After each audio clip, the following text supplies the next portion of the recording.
A woman at the front desk didn't even look up.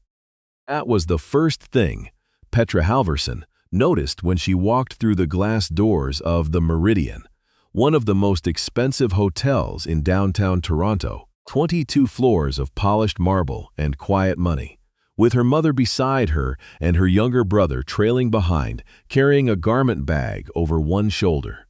The desk clerk shuffled papers, answered a phone, looked at her screen. Did everything a person does when they've decided someone in front of them doesn't exist yet. Petra waited. Was 28 years old, wearing a gray wool coat she'd bought off a sale rack 2 winters ago, dark jeans, clean sneakers. Her hair was pulled back. She looked like someone's university student daughter, which is exactly what she had been, not so long ago. Her mother, Ingrid Halvorsen, stood beside her in a pale blue cardigan and sensible shoes, the kind of woman who kept hard candies in her purse and always said, "Thank you" to bus drivers. Her brother Finn, 23, was trying not to look impressed by the chandelier. Weren't there to check in. They were there because Petra had received a letter, actual paper, cream-colored envelope, heavy stock, informing her that as the primary beneficiary of her late grandfather's estate, she was now the majority shareholder and board-appointed steward of the Halvorsen Group, which included, among a portfolio of other holdings, the Meridian Hotel Toronto. She hadn't told anyone at the hotel she was coming. She'd wanted to see it for herself first.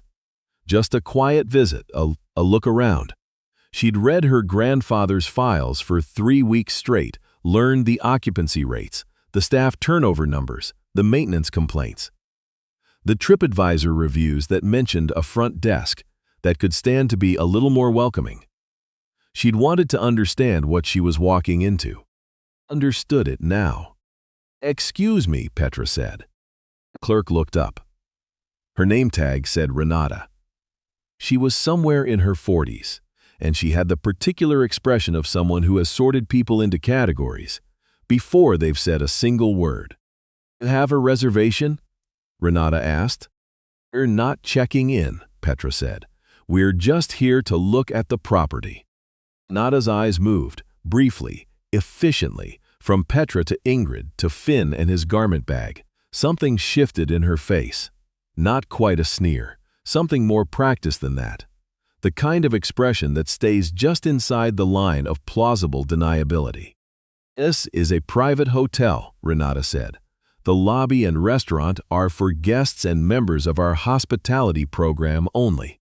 "I'm aware of that," Petra said. "We won't be long." "I'm going to need to ask you to." Renata, a new voice, closer, heavier.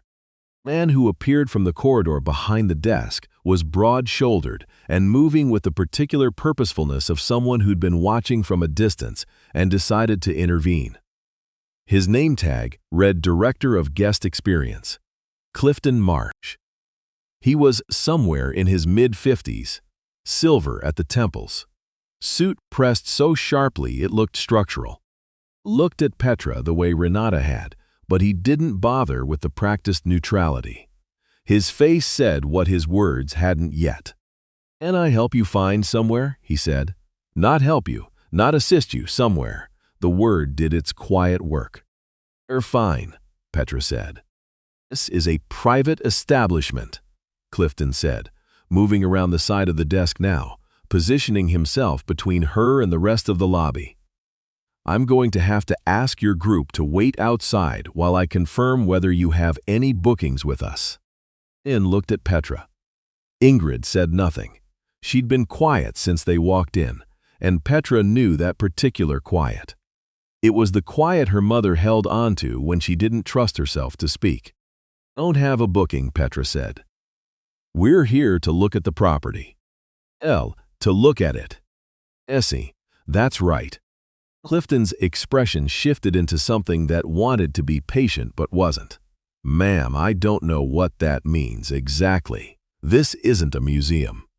If you'd like to make a reservation for dinner, I can direct you to our website." "My grandfather built this hotel," Petra said. The lobby wasn't silent. There were other sounds, The faint music from the bar off to the left, the click of someone's heels on marble, the low murmur of a couple near the elevator checking their phones. But in the specific radius around the front desk, something changed.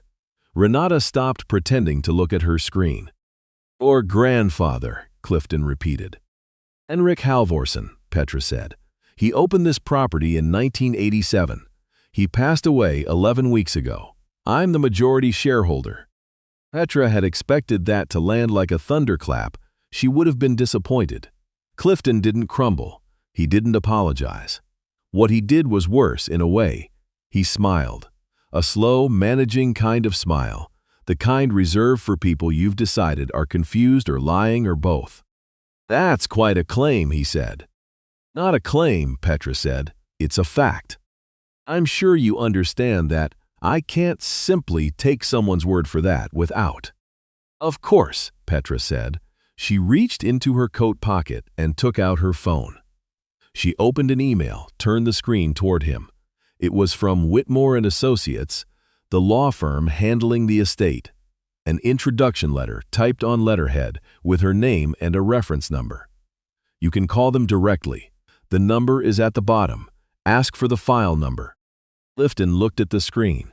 He looked at it for longer than he needed to. Then he looked at Petra. "If you'll give me a moment," he said, and he walked back behind the desk. Then leaned toward Petra. "He's not actually going to call," he whispered. "No," Petra agreed quietly. "He's going to call someone here, probably his manager." Ingrid touched her daughter's arm. "We can go," she said softly. "We don't have to do this today." Petra looked at her mother. There was something in Ingrid's face she recognized. A kind of tiredness that had nothing to do with the hour. The tiredness of having been made to feel like a problem, more times than should have ever happened, in more places than this. "We're not going," Petra said. Clifton was on the phone behind the desk, his back half turned, his voice too low to hear clearly. Renata had moved to the far end of the desk and was studiously reorganizing something. A young bellhop near the elevator was watching with the wide eyes of someone who wanted to disappear. Minutes passed. Then a door opened from the side corridor and a woman came out. Her name, Petra would learn later, was Sandra Atchison, and she was the Meridian's general manager. She was in her early 60s, slim, in a charcoal blazer, and she walked the way people walk when they've been doing a difficult job for a long time and have learned to manage their face even when they're unsettled. Looked at Petra. Then she looked at Clifton. "What's happening?" she asked, though she said it quietly, carefully, as if testing the temperature of the room. "This young woman is claiming to be connected to the Halvorsen estate," Clifton said, and even now, even at this stage, the word claiming was still doing its work. Andra looked at Petra. "May I ask your name?" "Petra Halvorsen," Petra said. "Henrik was my grandfather." Something moved behind Sandra's eyes. It wasn't exactly recognition. It was more like a piece clicking into place that she'd been trying not to acknowledge. "I see," she said. "He showed me an email," Clifton said, still speaking as if Petra wasn't standing right there, "from a law firm. But I thought before we—" "Clifton," Sandra said it in a way that stopped him. Not loud, just final. She turned back to Petra. "Miss Halvorsen, I apologize for the wait." She paused, then quieter, "and for the manner in which you were received." Clifton's jaw shifted. "Like to come with me," Sandra said. "I can take you and your family somewhere more comfortable, and we can speak properly." "Thank you," Petra said. "But first, can I ask you something?" Of course." "Is this how guests are typically received at the front desk? The ones who don't look the way you'd expect them to look?" Andra didn't answer right away, which was, in itself, an answer. "No," she said eventually. "It shouldn't be." I sat in a meeting room on the second floor. Petra, Ingrid, Finn, and Sandra, with coffee that arrived quickly and untouched on Clifton's side of the table, because Clifton was not in the meeting room. He was, Petra understood without being told, having a different kind of conversation somewhere else in the building. Petra had brought paper copies of everything: the estate documents, the shareholder transfer, the board minutes naming her as steward during the transitional period. She laid them on the table not to prove herself. She was past that now, but because she'd been a business student long enough to know that paper in a room changes the tone. Sandra looked through everything carefully. She didn't rush. She didn't perform surprise. Her grandfather was a remarkable person, Sandra said finally, and Petra believed she meant it. I met him twice. He was very quiet. He noticed everything. Petra said. Ingrid, for the first time since they'd walked in, smiled.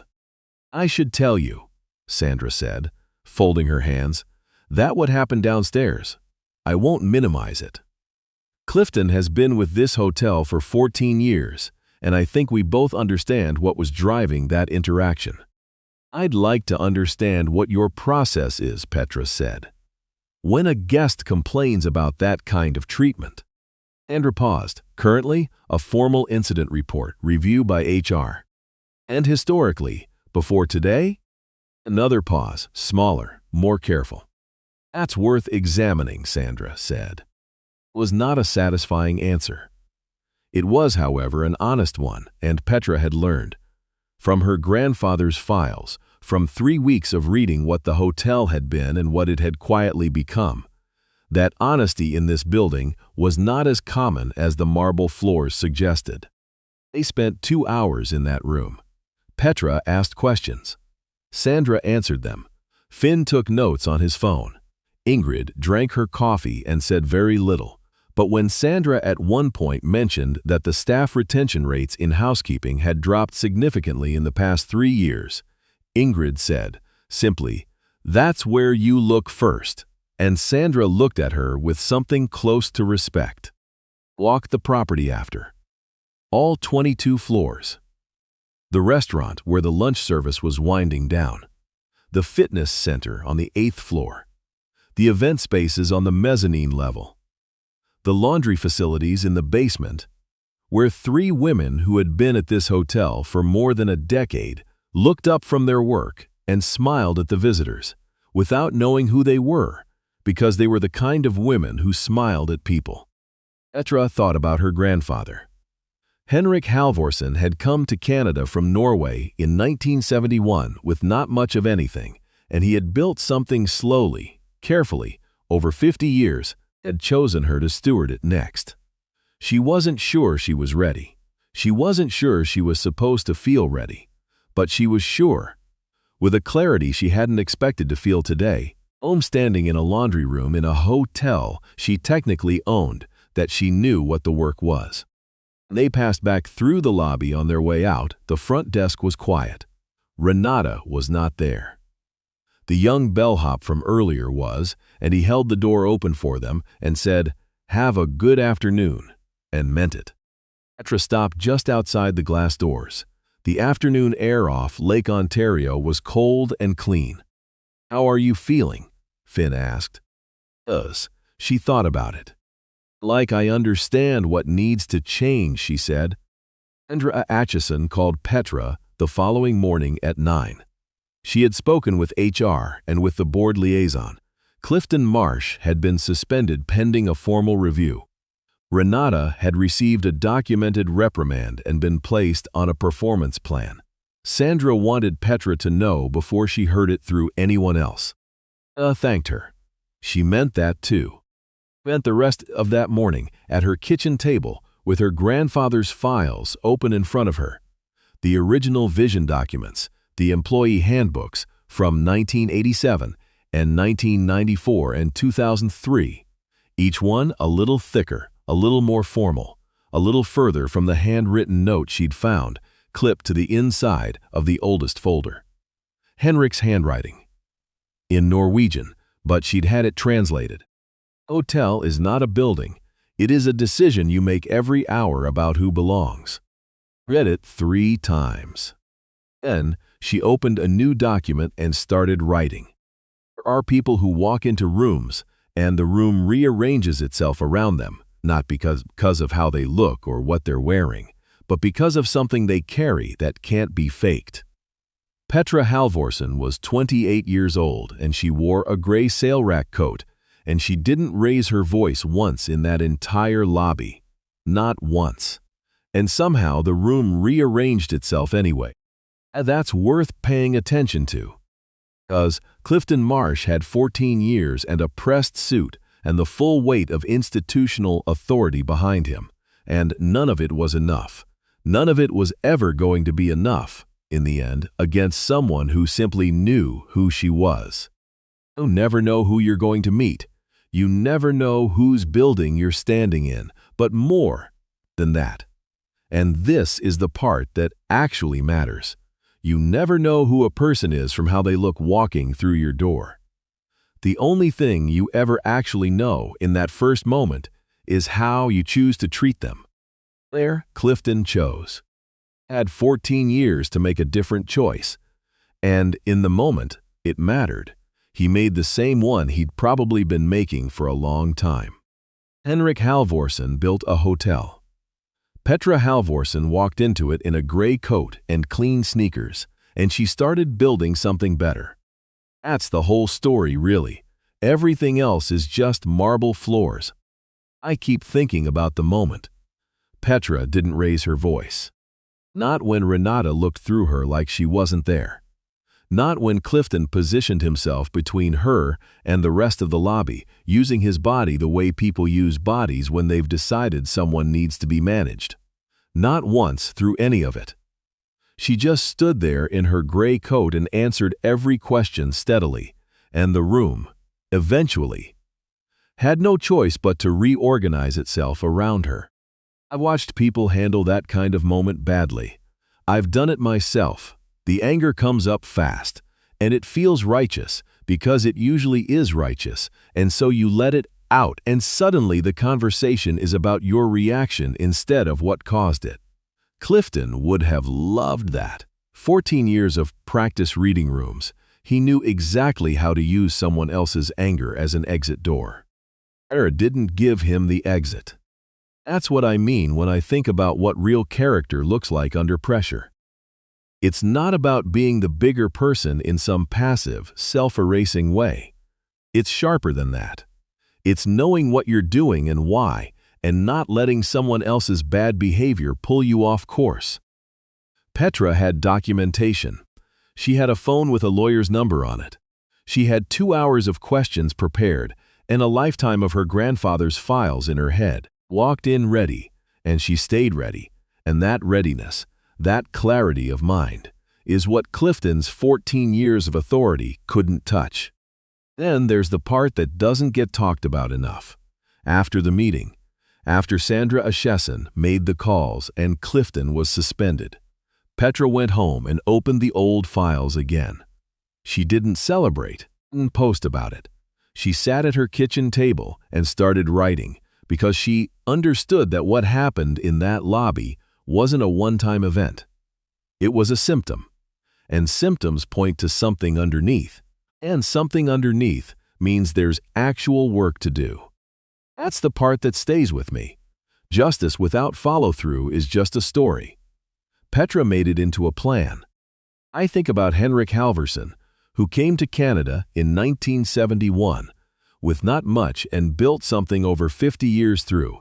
I don't know how else to say it. Sheer persistence and a refusal to stop. Wrote that note in Norwegian and clipped it to his oldest folder. A hotel is not a building. It is a decision you make every hour about who belongs.